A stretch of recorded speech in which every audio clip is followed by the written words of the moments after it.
অনিচ্ছাকৈ কলংকৰীয়া বাৰগৰীয়া সমাজৰ যি হেজাৰী ভাওনা সেই হেজাৰ ভাওনা আজিৰ পৰা অনুষ্ঠিত হোৱা পৰিলক্ষিত হৈছে আৰু 4 দিনীয়াকৈ তেওঁলোকে 5 বছৰৰ মূৰে মূৰে তেওঁলোকে এনেদৰে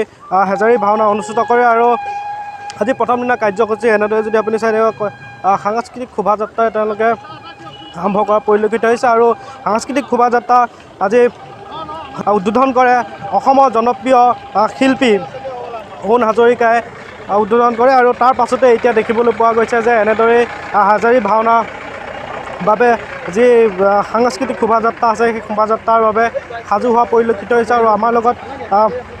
মোহন খ্যাত দীপজ্যোতি কেওট আছে। আমি দীপজ্যোতি কেওটৰ ওচৰলৈ যাম। দাদা, প্ৰত্যেক বছৰ 5 বছৰ মূৰে মূৰে আপোনালোকৰ যি হেজাৰী ভাওনা অনুষ্ঠিত কৰা হয়, আপুনিও অংশগ্ৰহণ কৰিছে, কি ক'ব? আৰু মানে পোনপ্ৰথমে আপোনালোকৰ চেনেলৰ যোগেদি অসমবাসী ৰাইজক মই শ্ৰদ্ধা জ্ঞাপন কৰিছোঁ আৰু এই উৎসৱমুখী পৰিৱেশ আৰু আপোনালোকে জানে 5 বছৰ মূৰে মূৰে ভাওনা হেজাৰী ভাওনা অনুষ্ঠিত হয় আৰু মোৰ সৌভাগ্য যে সৰুতে মই এই ৰভাতে আমাৰ খোলা আছিলে, আমি ৰভাত ভাও কৰিছোঁ আৰু আজি যেতিয়া খবৰ পাইছোঁ যে 5 বছৰৰ মূৰত আমি যেনেকৈ ৰৈ থাকোঁ 5 বছৰৰ মূৰলৈ যে হাজাৰী ভাওনা হ'ব এটা উৎসৱমুখী পৰিৱেশ, গতিকে আজিও এটা সৌভাগ্য হ'ল সকলোৰে লগত একেলগে শোভাযাত্ৰাত অংশগ্ৰহণ পাই নতুন গৌৰৱ অনুভৱ কৰিছোঁ আৰু আপোনালোকৰ চেনেলৰ যোগেদি সমূহ ভক্তমান ৰাইজক সেৱা আৰু শ্ৰদ্ধা জ্ঞাপন কৰিছোঁ। নিশ্চয়কৈ এয়া আছিলে দীপজ্যোতি কেওট আৰু আমাৰ লগত ৰাকেশ দা আছে। কি ক'ব, আপুনি অংশগ্ৰহণ কৰিছে আপোনালোকৰ এই যি হেজাৰী ভাওনা? আচলতে অংশগ্ৰহণ কৰিছোঁ মানে অংশগ্ৰহণ কৰিবই লাগিব, এইটো আমাৰ নিজৰ অনুষ্ঠান, আমাৰ আৱেগৰ অনুষ্ঠান। ইয়াতে সম্পৃক্ত হৈ আমি ডাঙৰ হৈছোঁ, ইয়াতে ভাওনা কৰিছোঁ আৰু ভাওনা মহোৎসৱৰ লগত সৰুৰ পৰা জড়িত, গতিকে আমাৰ এটা টান আছে ব্যক্তিগতভাৱে আৰু এইকেইটাই দিন আমি য'ত গোটেই অঞ্চলৰ মানুহ একেলগে একত্ৰিত হোৱা এটা সুযোগ পাওঁ, সুবিধা পাওঁ আৰু বিভিন্ন মানুহ ইয়ালৈ আহে, বিভিন্ন ধৰণৰ অনুষ্ঠান ইয়াত দিন ৰাত চলি থাকে, গতিকে এইকেইটা দিন খুব ভালকৈ ঈশ্বৰে পাৰ কৰক সেইখিনিয়ে প্ৰাৰ্থনা কৰিছোঁ। নিশ্চয়কৈ এয়া আছিলে ৰিণ্টু বৰা, যি বেহাৰবাৰী আউটপোষ্টৰ যি ৰাকেশ খ্যাত, তেওঁ ইতিমধ্যে অংশগ্ৰহণ কৰা পৰিলক্ষিত হৈছে। ইতিমধ্যে দেখিবলৈ পোৱা গৈছে যে এনেদৰেই আজি সাংস্কৃতিক শোভাযাত্ৰা আৰম্ভ হোৱা পৰিলক্ষিত হৈছে। বাৰে ৰহণী আজি সাংস্কৃতিক শোভাযাত্ৰা, সেই সাংস্কৃতিক শোভাযাত্ৰাত ইতিমধ্যেই 12খনকৈ গাঁৱৰ ৰাইজে ইতিমধ্যে অংশগ্ৰহণ কৰা পৰিলক্ষিত হৈছে। তাৰ সমান্তৰালকৈ যদি আপুনি চাই দেখিব যে এনেদৰেই 12খন গাঁৱৰ ৰাইজে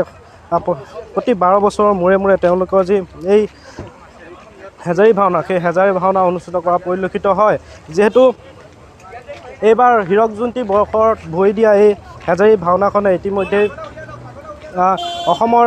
বিভিন্ন প্ৰান্তৰ লোকে ভৰি পৰা পৰিলক্ষিত হয় আৰু এইবাৰো যদি আপুনি চাই দেখিব যে এনেদৰেই সকলো ৰাইজ ওলাই আহিছে আৰু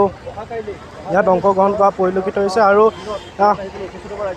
যিহেতু আপুনি যদি লক্ষ্য কৰে দেখিব যে অহা কালিলৈ যিহেতু 2য় দিনৰ কাৰ্যসূচী আৰু সেই 2য় দিনৰ কাৰ্যসূচীত অসমৰ মাননীয় মুখ্যমন্ত্ৰী ডক্টৰ হিমন্ত বিশ্ব শৰ্মা ডাঙৰীয়া আহি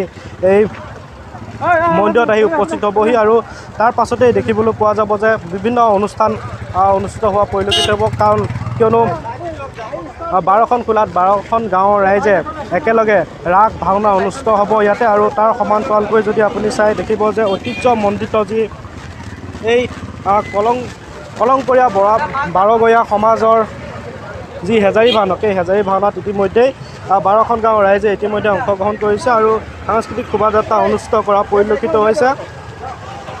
প্ৰতি বছৰ আজি 5 বছৰ মূৰে মূৰে এই বাৰগৰীয়া সমাজে যি সাংস্কৃতিক যি অনুষ্ঠান, সেই অনুষ্ঠান অনুষ্ঠিত কৰা পৰিলক্ষিত হয় আৰু মই ইয়াৰ পৰা সামাজিক পৰিৱেশ যি দি আছোঁ যে সমূহ দৰ্শক দেশলৈও এনেদৰেই যি সাংস্কৃতিক শোভাযাত্ৰা, সেই সাংস্কৃতিক শোভাযাত্ৰা আজি আৰম্ভ হোৱা পৰিলক্ষিত হৈছে আৰু 4 দিনীয়াকৈ যি কাৰ্যসূচী, সেই বৰ্ণাঢ্য কাৰ্যসূচীৰে ৰাস ভাওনাকে ধৰি বিভিন্ন কাৰ্যসূচী ইয়াত অনুষ্ঠিত হৈ থাকিব।